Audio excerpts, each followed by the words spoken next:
Existe uma linha que Madara Uchiha diz e que ninguém leva a sério porque ele é o vilão.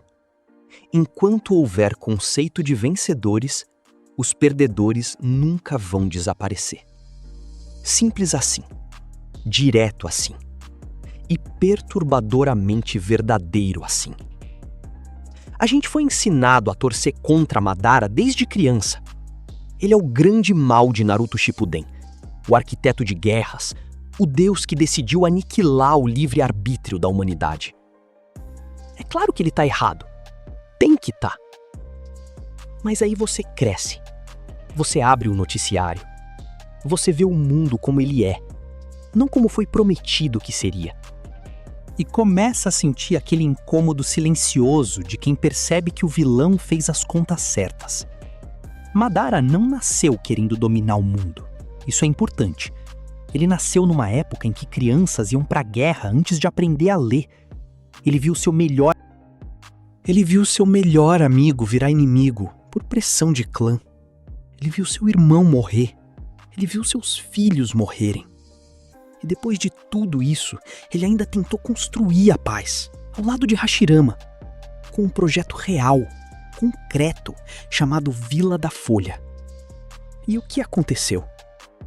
O mundo rejeitou a paz, porque a paz não era conveniente para quem lucrava com a guerra. Madara então chegou a uma conclusão que a maioria das pessoas tem medo de verbalizar. O problema não é esse ou aquele governante, é essa ou aquela nação. O problema é a estrutura. É o fato de que o mundo foi construído em cima da lógica da competição. Que o ser humano, deixado à própria sorte dentro de um sistema competitivo, vai inevitavelmente produzir sofrimento. Não é fantasia ninja, é sociologia, é história. É o que você vê quando para de olhar apenas para os heróis e começa a olhar para os padrões. Madara não enlouqueceu. Madara generalizou a partir de dados demais. E essa é a parte que ninguém quer admitir. Ele não estava errado no diagnóstico. Estava errado na solução. Vamos falar de política, de economia e de psicologia, sem citar Naruto por um momento. Em 2023, o Instituto para Economia e Paz mapeou 56 conflitos armados ativos no mundo. 56, em simultâneo. Isso não conta as guerras frias, as disputas econômicas que matam mais silenciosamente do que bombas, os colapsos climáticos que deslocam populações inteiras sem que nenhum país se declare formalmente em guerra. Agora, volte para Madara. Ele não disse que as pessoas são essencialmente más. Esse é um ponto que muita análise erra sobre ele. O que ele disse é mais sofisticado. Ele disse que o sistema cria incentivos que tornam a maldade racional. Que um shinobi não mata por prazer. Mata porque foi treinado para entender que a sobrevivência do clã depende da eliminação do inimigo. O ódio é ensinado. O medo é institucionalizado.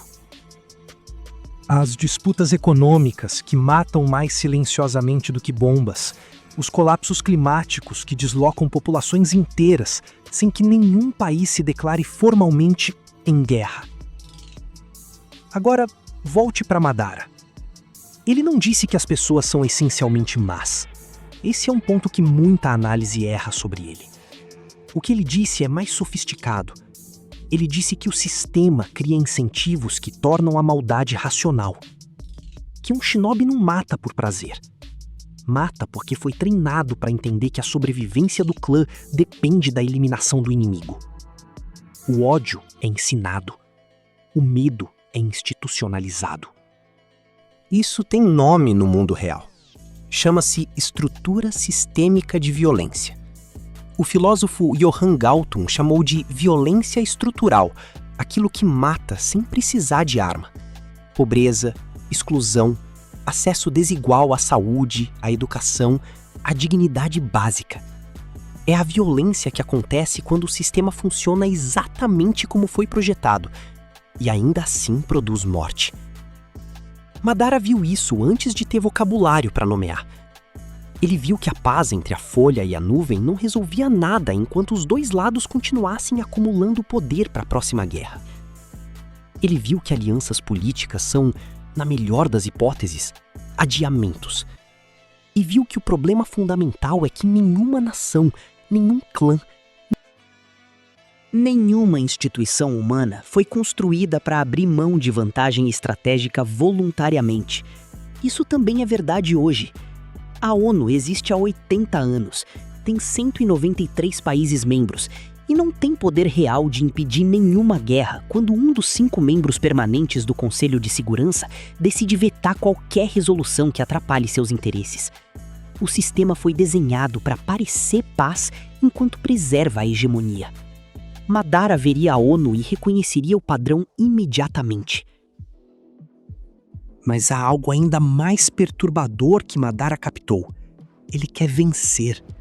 A necessidade de superioridade relativa, de status, de ser reconhecido como melhor que o outro, é tão profundamente enraizada que opera mesmo quando não há nenhuma ameaça real à sobrevivência. Estudos de psicologia evolutiva mostram que cérebros humanos respondem à perda de status social como os mesmos marcadores neurológicos que respondem à dor física. Perder posição na hierarquia dói, literalmente. E isso significa que a paz, real, duradoura, estrutural, exigiria que a humanidade reescrevesse seu próprio sistema operacional. É exatamente o que Madara concluiu. E a solução que ele encontrou, o plano de infinito Tsukuyomi, é monstruosa. Mas antes de descartá-la como loucura de anime, vale parar e perguntar: o que exatamente ele estava tentando resolver? Ele queria um mundo onde ninguém pudesse machucar ninguém, onde cada pessoa vivesse imersa em uma ilusão perfeita, satisfeita, sem sofrimento. É horrível como método. É compreensível como desespero. É o grito de alguém que tentou tudo mais e não encontrou outra saída. Então chegamos à parte incômoda. Se Madara estava certo no diagnóstico, e estava, o que isso diz sobre nós? Diz que cada vez que a gente simplifica o mundo em heróis e vilões, a gente está fazendo exatamente o que ele previu. Diz que cada vez que a gente trata um problema sistêmico como se fosse culpa de um esse presidente, esse CEO, esse país, a gente está contribuindo para a continuidade da estrutura que ele identificou. Madara não é um personagem sobre ódio. Madara é um personagem sobre o que acontece com uma pessoa lúcida quando ela perde a fé na capacidade coletiva de mudar. E esse é um território que muita gente conhece bem. Não de anime, de vida. Você já olhou para uma instituição que deveria proteger e viu ela falhando sistematicamente? Você já tentou mudar algo por dentro e percebeu que o sistema absorve a mudança sem se transformar? Você já sentiu aquele cansaço específico de quem acredita que sabe o problema, mas não encontra a alavanca? A diferença entre Madara e um herói, num sentido muito real, não é que um tá certo e o outro tá errado. É que um encontrou uma razão para continuar tentando dentro do caos e o outro não encontrou. Naruto encontra. E o argumento de Naruto contra Madara não é racional, é quase irracional. Eu sei que você está descrevendo o mundo corretamente, e ainda assim eu escolho acreditar que as pessoas podem... Eu sei que você está descrevendo o mundo corretamente.